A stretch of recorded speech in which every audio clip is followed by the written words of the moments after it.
Hello, and welcome to another Multilingual Monday. Today we're going to be talking about Realia. What is Realia?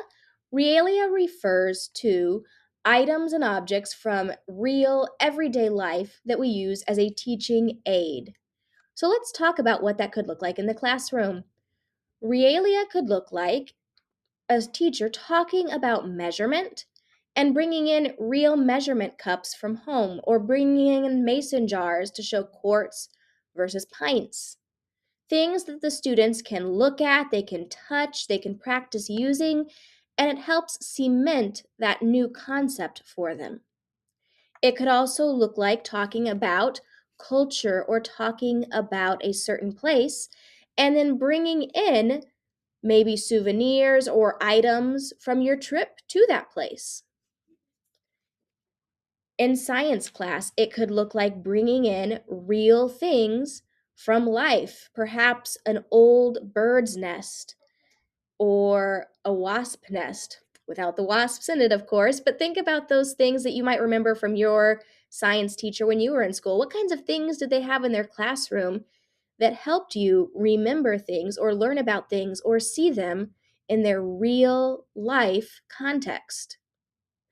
You can also use what we would call model realia or a realia model, and that's when you can't bring the real thing in, but you can show students a model of that real thing. Let me show you an example.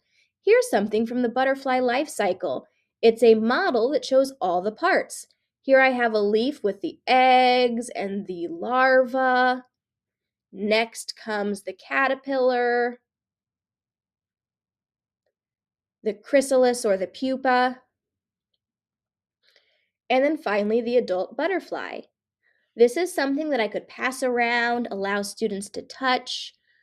In a small group setting, we could work to sort the different phases of the life cycle, but it's something that allows the students to really see what we're talking about, to touch it, and to make connections.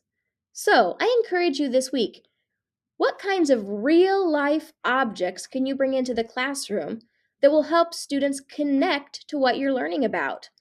And even though it might seem like it's easier for science or social studies, we can use this in all contexts. The example I gave from math and measuring, or even language arts. Maybe you're reading a story that's talking about some different things that students might not be familiar with. But when you bring in an example of those things, suddenly they're making a connection. So, your goal this week, think about how you can include realia into your lessons. Have a great day.